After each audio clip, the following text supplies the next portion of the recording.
So before we dive into this podcast, I just want to take the chance to say thank you for being here and thank you for listening. It really, really does mean a lot to me.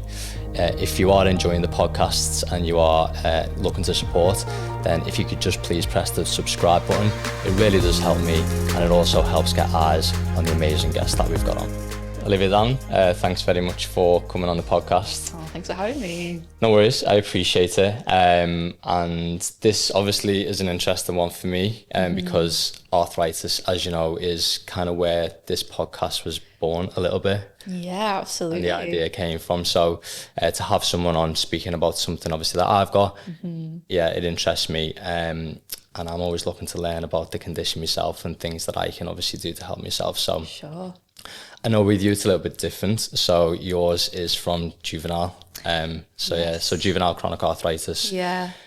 Are you okay to go back in time a little bit, and can we start at when you was diagnosed and around that area, and kind of how that all come about? Yeah, okay. Yeah, absolutely. I think one of the weirder things about this is that most people associate arthritis with old people, certainly with adults. Yeah. And my situation was completely different. So I was 7, and bearing in mind as well that this is from a kid's point of view. So if we're poorly, we would go to the doctor, they'd do some tests, they would tell us the diagnosis. But my memory of this is other people doing things around me and me not really knowing what was going on. So I do remember being 7 and being very poorly. This started out, kids get fevers. My temperature was very high. I was being very sick. My skin was peeling. I remember being very unwell, to the extent where I was rushed into hospital. I was there for quite a while. It was about a month or so while they were doing various different tests. At one point I went to have, what do they call them now, like the CT scans, like the full body scans at the Christie. They thought I had leukemia potentially. Right. But I get it though, because it, like you say, it's a rare one where it's a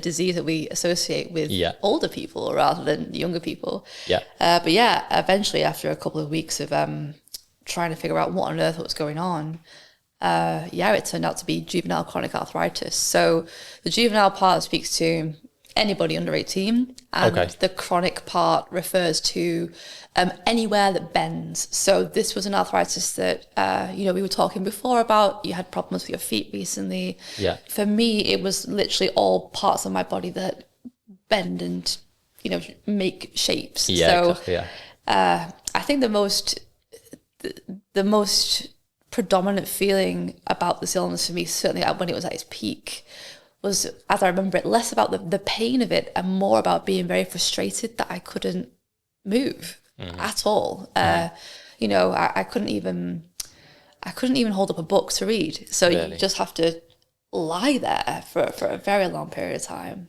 Is that because of, when you say you couldn't pick up a book, is that because of the actual pain, or is it just stiffness?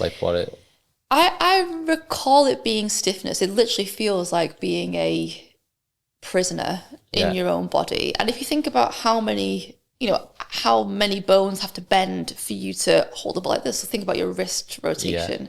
One of the tests that we had to do when I was in pediatrics was doing prayer hands. So they would basically test my mobility by getting me to put my hands together, and at the worst it would get to about here. It wouldn't get much further than that. And over time, I can do it now and that's fine, but that was over a lot of months and a lot of drugs and a lot of physio to get there. So, yeah, I suppose when I think back on it now, it was just largely very boring and very isolating as well. Yeah. As a kid, when, if you're 7, you should be running around and playing out with your mates and doing stuff. And I remember I couldn't bear, by the time I got discharged, I had bunk beds, because everyone wants bunk beds when they're 7. Yeah. But I couldn't climb to the top. So it defeated the point of having bunk beds to begin with. And I would just have to lie in my bed and hear everyone outside.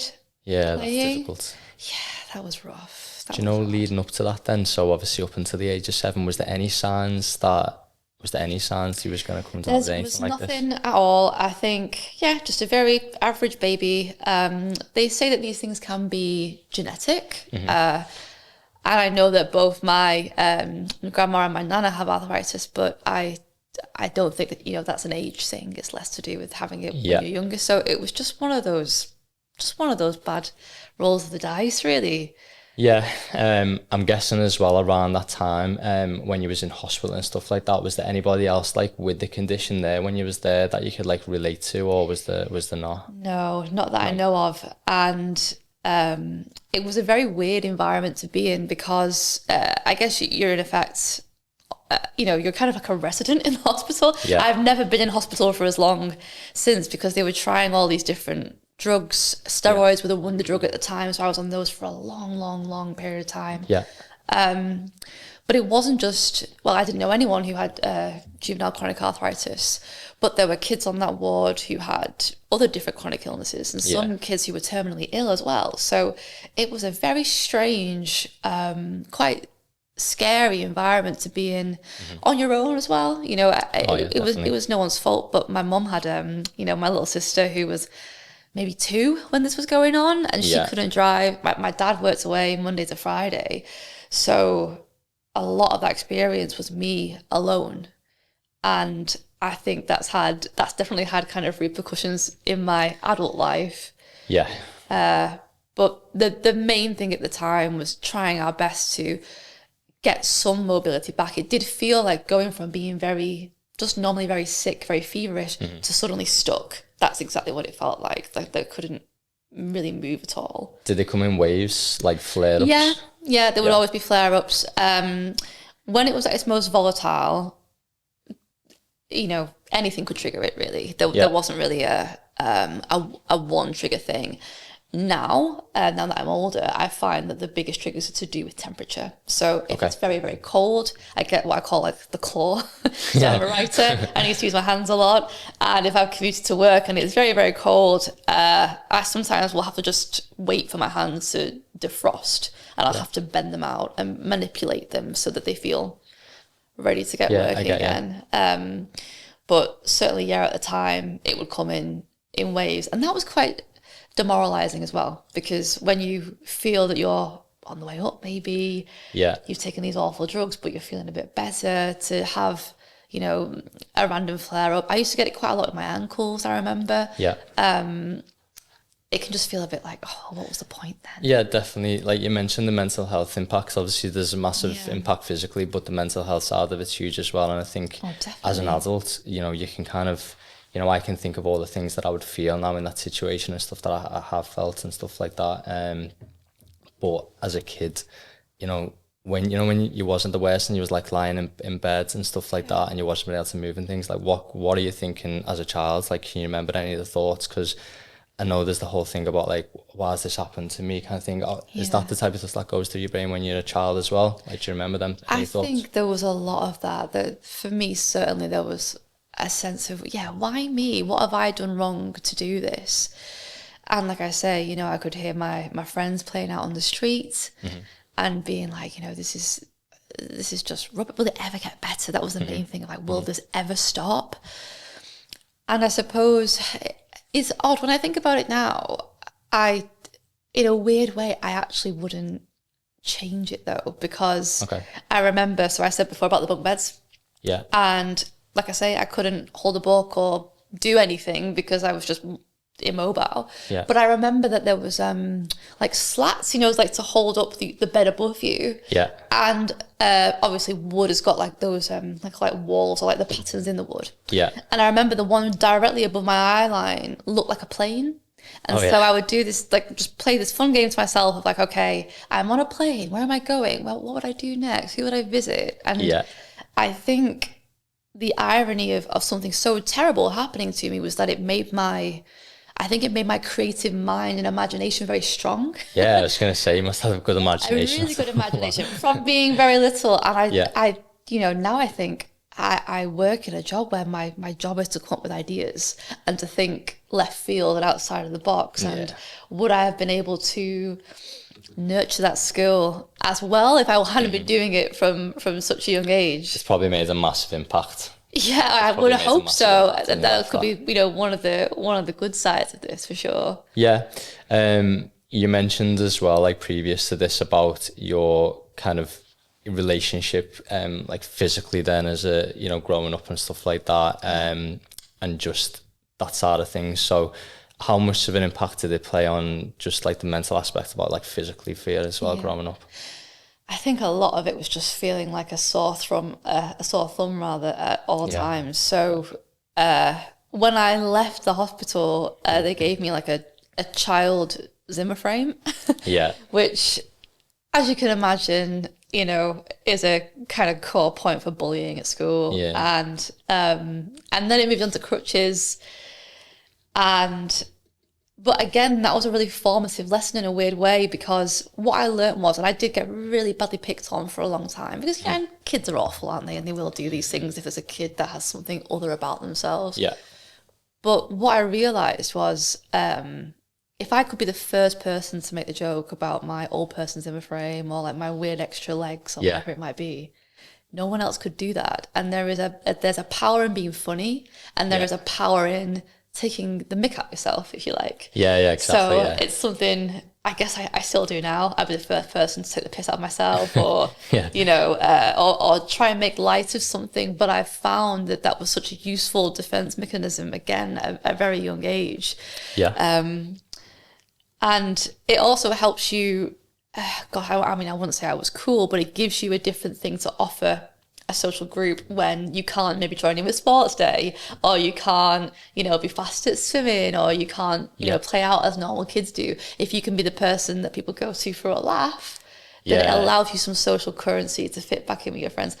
Don't get me wrong, I was not thinking about this at the time. It was purely survival and how do I make do with this. It's more now when you look back at it all, you realise. I remember getting made bad fun of because I used to walk with like my feet sticking out, it's like a 10-2 sort of thing. And it's just because my ankle, and even now, like they're still a little bit 10-2. Maybe they're more like 11-1 now.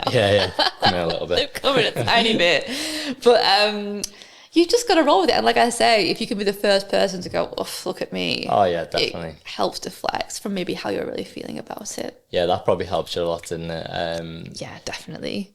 So did you have around like a bit of a support system then, was my next point as well. So did you have a little bit of a support system around you at the time? Like, did you have friends that were kind of supportive of it for you and understood your situation? Oh, yeah, I think I had some really great friends, certainly at primary school, who had kept all my, work for me. I lost a lot of time at school, so they kept all my work and they'd bring it around, and we had great neighbours, and my family are wonderful, and I don't think I could have asked for a better core supportive network.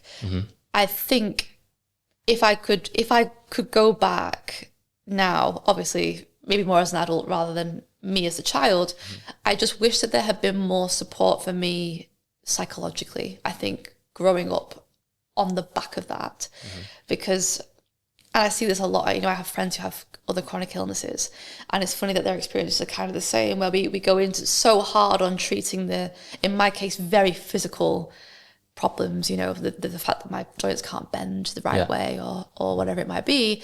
We don't really spend time thinking about what are the lasting mental side effects on that person, as to how they feel about their body, as to how they feel about hospitals, medicine.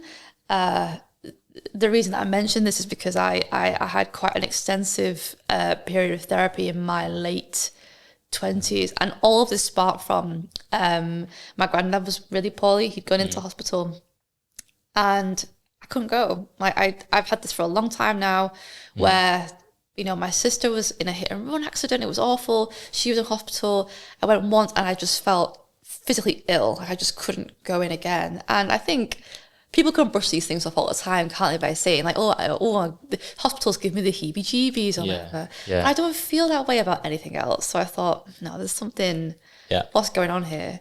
And I spent a lot of time in therapy about it, which I thought was just, a general fear of illness, but it all boiled down to ultimately the fact that I'd never spoken about the experience that happened to me when I was really badly suffering from JCA. And there's a whole other side of that about, hyper-independence and being completely alone and feeling that you have to deal with everything on your own. You carry all the way through, as I said, into your adult life. And I really wish that maybe it's not anyone else's responsibility actually, but I wish that I had addressed that issue sooner, because I think on the back of that therapy, I feel so much better about everything. So that would be my big recommend if I could go back and change something. I think the thing is though as well, like mental health and kind of therapy and everything is much bigger now. Yeah, than exactly what it was, than what it was then. Yeah. I don't think it was always, probably back then, it wasn't like the go-to. And I always say as well, especially with kids. Well, yeah, and therapy is great because it gives you the tools, but ultimately you have to be ready to use them. Yeah. That's the big difference, isn't it? Yeah. You can be equipped with all of this wonderful information and insight about yourself, but if you don't actually put it into practice, then it's kind of useless. And I think when I was younger, so just to kind of take the timeline all the way to now, quite badly ill through a course of different medications, steroids, methotrexate, physiotherapy. I had a great hydrotherapist who taught me how to swim as well as get moving again. Geraldine, she was amazing. Oh, nice. And so at 15, I was officially discharged from the hospital. Yeah. They did say that I should expect this to come back because people get arthritis when they get older, but I should expect it to come back earlier and probably worse than most people would experience just general arthritis as they get older. Yeah. And I've got to say that really, you're in your 20s, like you're not really bothered about it. You're just living your life. Yeah. I was loving my career. I was trying to, I work in a very male-dominated industry, so I was very much trying to not think about things that have othered me in the past when I'm trying to, break through as a woman. Yeah.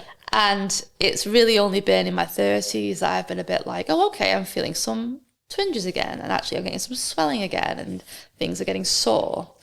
I think what's frustrating though is that when I've been back to my consultant, it's very much like, we can't do anything about this until it gets chronic. So you have to manage this somehow, I guess. So when they say that, then is that a case of like they can't do any medication or anything now for you? Or I think that's what they mean. And to be honest, I would rather not take, because the medications I used to take were so strong that my mum and dad used to have to take a special note from the doctor to say that they were allowed to take these prescriptions because they were adult leukemia patient doses of steroids, and they were very extreme and sometimes quite unpleasant to take, in terms of nausea and making you feel very ill. But I don't regret it at all because it made me feel so much better. Yeah.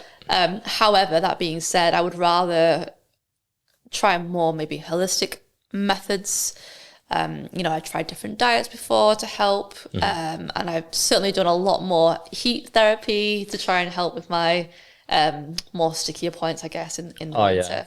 Definitely. I think one of the things I want to get into as well with you is, some tips that you might have, because I think everyone's different, aren't they, with their own thing. What works for someone doesn't work for somebody else. But I think, anything that you've done yourself can always give people ideas and things to try over the years. And I think when we go back like to the very beginning, it's obviously a very difficult time, and it's really difficult to even, there's so many scenarios in your childhood that we could probably be here all day talking about so much stuff about that, because there'll be so many different situations that are tough. And I couldn't even imagine going through that age, working your way through that. Obviously, just give us a bit of a timeline.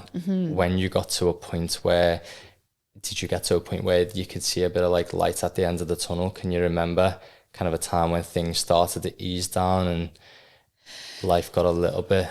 Yeah, I think for sure in my latter teenage years, I would go and see my arthritis consultant and kind of be like, why are we here? Because I really feel like I don't need this anymore. Yeah. It has been quite the shock, I think, even though it shouldn't be really, because they did say that this was going to happen. Yeah. To start feeling these things again, particularly like in my hips as well. That's quite a new one. Yeah. Okay. To get that sort of joint throb, I found that certainly training for the half. It's funny because I think I'm so used to whenever I feel a twinge of something, being like, oh God, it's back. What do I do now? And when I did my first outside 10K, my knee just went and I had to hobble the last K, and I got home and I was crying to my partner and I was just like, it's back. I'm not going to be able to run this half because the arthritis is back with a vengeance. What am I going to do? Anyway, it just turns out it was runner's knee. Oh, right. And it's okay. like, it's a right. very normal thing to have, but this is it. But I think when you've been hyper conscious of everywhere that moves, the second that there's something wrong, I had the same thing with sciatica a couple of years back as well, but it's just a thing that happens. So it's knowing, like, you know, when is it time to treat this as an arthritis flare-up, or when is this just something that happens as you get older and it's actually quite normal? I think a lot of times, isn't it, like you say, like normal things still happen to, you know, to people, and it's still going to happen to you no matter what. Yeah, but exactly. Your brain probably just immediately jumps straight to, this is, you know, this Stuck is in a bunk arthritis, bed. this is something. Yeah, you go right back to there. Exactly. I imagine. When did you start then kind of like reclaiming a bit of your identity and stuff through movement? So I know a lot of this podcast is, you know, talking about those difficult periods which you've been through, but the other side of it is kind of coming out of that and using things like sport, exercise, movement to actually help it. So when did you start getting into that kind of world, and how did that help? So I think I was very much a late bloomer to exercise. Probably born of feeling, again, really embarrassed about my more physical handicap when I was very young. You go to high school, and really my only experience of exercise was PE, which I hated. I just thought it was awful. I didn't really like the kind of hyper competitiveness of it. It really felt like the sporty girls like PE, but if you just like to move, then this isn't the thing for you. So I wasn't sporty at all at school or sixth form. Or uni. Not really. So this is what I mean. It was quite a lot later on. And then I was very fortunate. I did French and English at university. And I my second time living in Paris, I met a really fabulous group of girls who were very sporty and run marathons and half marathons, and we're also doing things like, you know, Zumba and different exercises. I had a variety of different exactly stuff, and that was a real eye-opener for me, actually, because I think what I'd been really put off by at school was, like, you know, it's you versus other people, isn't it? It's you versus the fast girl or the strong girl or whoever it is. But what if it was just you versus you? And then it doesn't matter if you're having, like, you know, a bad day joint-wise, or if you're feeling a bit fatigued, because it's only you versus you. There is nobody else to make you feel bad about yourself. And so I started out just lightly, you know, going with them to Zumba. I found that so fun. I couldn't believe that this was exercise in a way, if you like, because it just didn't feel like anything that I'd been subject to before. One of my friends, Rini, was like super into weights, and she still runs marathons and stuff. And so again, it's like, it's very tentative. You just give it a little go. But then you're like, oh, okay, the only person who can make me feel good or bad about this is me. And that was very empowering. And since then, really, since my early 20s, I really feel like fitness in some form has been a really big part of my life. So I've done all sorts of things now. You know, I've been bigger into weights. At the moment, I'm training for a half. I recently discovered pole fitness, which is amazing. And that was definitely one of the ones that I wanted to touch on, really, because I know it's got a lot of benefits and a lot of people that do it. What have been the biggest benefits that you've found from doing pole training? Oh, wow. I don't want to take up a lot of time because I know we've got other stuff to talk about, but no, it's fine. It has been just a revelation. And I would say if anyone has ever thought about trying pole, please do. I think for me, it's the idea of, because I've done strength training, weight training, I've been a lot stronger than I am now. But it's just, you know, it's just lifting weights ultimately, isn't it? It's just like, look at me, now I can bench 30K. Great.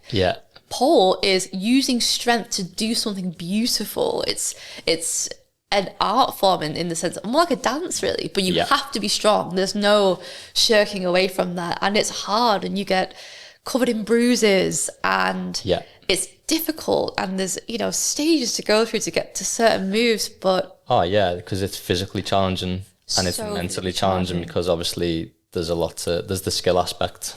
Oh, yeah, if you're upside down and someone's telling you to do an outside leg hang, you're like, well, what's my outside leg? I've only got 2 legs. Exactly. Do you know what I mean? Do you know what I didn't realise as well? When someone, like, one of my clients is really into it, and she's actually teaching it and stuff now as well. And she blew my mind when she also said it spins at the same time. Oh, you can do 'Cause spinny pole. I didn't even consider that as a thing. And then you want to get yourself and doing a bit of spinny I pole. did say to her, I'll give it a go, but obviously, you know what I mean. I'll give it a go. But, Pro tip: take an anti-sickness tablet beforehand. that was my thing really. That was what I was gonna say. There's no way, like, unless they all just want to see me throw up in the middle of this pole studio, then no. Anti-sickness and get a point on the wall so that you're not being ill. But I also think what I love about it is when you think about the world of weights now, certainly on Instagram, I think sometimes it can be quite macho, it can be quite gym bros, it feels hyper masculine. What I love about pole predominantly is that it's a very female space, but it's still incredibly strong. You can't avoid that. Like, these women are super, super ripped and really powerful.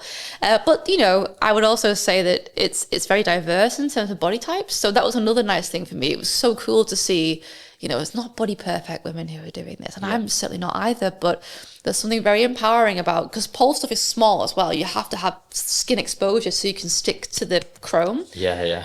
And the more that you spend time looking at your actual body in a mirror, but looking at it doing something very cool and very strong, the more sense of self-worth that you get and validation, and it's just amazing. I love that is a good point around like the self-esteem side of things, because I wanted to link that up with kind of the difference of how you felt growing up, because I know obviously the condition made you feel like your self-esteem wasn't at its best compared to pole. So has this been an impact, and has it helped you with that self-esteem piece? Absolutely. I really feel that the big shift for me, maybe in these past 5 years or so, is that because of my illness, I spent so much of my time being quite an academic kid, quite nerdy. Like I say, my job is very cerebral, so it's all ideas based and things that are not to do with the body. And I think that's very much on purpose. I wasn't deciding it that way, but subconsciously, I think it was the case. And now I'm just as proud of the things that I can physically do with my body as I am with the things that my brain can come up with. And I think that Tiva Pole, Stockport, has been a wonderful place. I was meant to ask you that. I did say, I've been saying to somebody, I need to ask. She's been asking me all the time, where do you go? Oh, really? And I keep saying, I'm going to ask her. There is no other place to go, truly. So where is it? Who is it, sorry? This is Tiva Pole in Stockport. They're just off the big Portwood roundabout. Okay. But I think I've never been in an environment that's so encouraging, so empowering.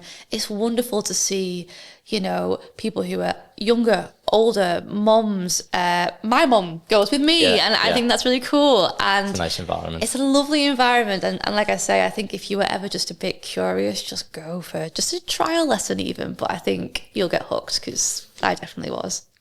When I wanted to touch on a few little bits now with you, just around the marathon, the half marathon that you're doing, and just linking it a little bit to people that do have arthritis and are considering doing something like that, because I do know slower running, slower jogging is accessible actually for people that have got this condition. So I know there's a lot of people that get into that because it's quite accessible to do. You don't need equipment. You can just kind of go out, you get the right shoes that are obviously comfortable, and you can just go at your own pace. So why did you get into like this half marathon?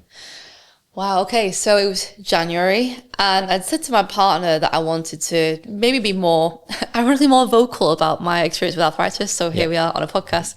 And I thought about raising some money for charity. How am I going to do that? And like I say, I've got a big group of friends who run marathons. And I kind of knew from the bat that, I'm not running a marathon. I'm amazed at people who do. And now that I've nearly reached the half amount, so my longest training run in this program was 20K. So I think you're like 1K off, basically. Yeah. But the idea that you would do that and then have to do it again, I mean, you know yourself from doing ultras that that is wild to me. But so I decided, okay, I'm gonna do a half. And to the reason that you said about running a bit slower, so the one I'm doing next week, AJ Bell's, it's the great one for Manchester. They have a 10K and a half. And I knew that I could probably do a 10K in terms of distance, but I didn't want to put my ankles, knees through really hammering it and trying to get a fast time, which as a competitive person I probably would do, and then regret that later down the line. And I liked the idea that the half marathon would be a bit more maybe taxing mentally. Like, do you have the mental stamina to get through this? So I was same as you, very slow. I'm not a runner, not by any stretch of the imagination. I have 2 knee braces. I take my time. But what I've really enjoyed about the training for the half marathon is it's too long for you to rush it. Like you can't just hammer it the whole way through. And I think I've done, I used to do park runs. That was like my biggest experience of running before this. And yeah, on a good day, if you really want to smash it, you can absolutely go hell for leather. You'll be sore at the end, but you can get a really good time. Yeah. And I liked that there was a plan for this. I liked that it was something that was very out of my comfort zone that I could work towards. Yeah. And the training it's been intense. Don't get me wrong. If you had said, it's just 3 runs a week and that's what I've been doing, I'd be like, oh yeah, that's completely fine. And now as we come to the race day and learning all these things about myself as well, about fuel and about, what can I do? What can I not do? So I've very much learned that when I start to feel that twinge, kind of like a sort of IT band knee twinge, dial it back. Nothing's going to happen. Yeah, exactly. And I think that can be so hard sometimes when you see people going really fast or going past you. The humbleness, I guess, to go, you know what? If I want to be in this race, I can do it, but I've got to pull back a little bit. And I think on knowing your condition as well. Yeah. And that's one thing that I've found. It's like knowing your condition. You just kind of, I suppose as well, because you've been involved in that for so long. It's just knowing when to push and when to pull back and listening to your body a little bit more, Yeah, I've been using the Nike Run app to kind of do the training plan. There's like lots of different ones, but I was already familiar with the app, so that's why I used it. But what I found really interesting is the guided runs and them talking about efforts rather than paces, which I had never done before as a real novice runner. And I think now I feel so much more confident in what my body can actually do if I just give it the time to adjust to a pace. You know, I think when I used to hate running, ironically, it's because I'd be going out hell for leather, no time to warm up or move through the gears of running fast. I would just go out the door like a bat out of hell, and then be shattered. Yeah, absolutely. You feel the consequences of that. Yeah, and so I'm excited about racing, and it's a privilege to be running for Versus Arthritis. Yeah, definitely. Because I never ever thought that, certainly going from not moving to now running that distance feels really cool to me. The last 2 points that I just wanted to cover would be what you would say to people then. So in terms of your situation now, if you was just to kind of highlight what you'd say to somebody thinking about getting into exercise and when you have got a condition like arthritis, what would you say to them? Because I know people are hesitant sometimes because they think it's going to hurt, which it can do. What would be your advice to them? I think for me, it is just about knowing yourself well enough to know, as you were saying, when to push it, when to not. So a good example of that, like when I started pole, I think I was a bit frustrated, maybe sort of towards the middle of starting out, because I felt like I wasn't strong enough. Now, in your mind, you have to go, okay, am I not strong enough because I have a chronic illness that is like maybe weaker or whatever? Is it fatigue? Or is it because I'm learning a new skill and things are going to be hard for a while? Is this something that I can work alongside and push towards? It's the same with running as well. If you're someone who maybe hasn't done that before, when I started out a long time ago, I just ran to lampposts at the end of the street. And I think people say that a lot, don't they? And it's like, then when you're there, and if that felt okay, run to the next one. But don't. Sometimes I do think that social media is a blessing and a curse in that respect, because you can, if you get into, or fitness talk, you're like, oh God, everyone's amazing and I'm rubbish. Don't listen to it. It's easy to compare yourself, isn't it, sometimes? Yeah, and I think that's why, your podcast, Adam, is so good, because it's people who have done these incredible things and have all these achievements through fitness and sport, but, they're able to get away from that noise and not measure themselves against other people. It's really inspiring. And then the last one as well, just quickly on, if you was to say the same thing, looking back, at your childhood and stuff as well, if there are younger people that are, again, in that situation, that difficult situation where they do feel trapped in their own body and might be struggling physically and mentally, what would you say to them? You know, it's quite difficult to probably say that, but what would you say to that in that situation?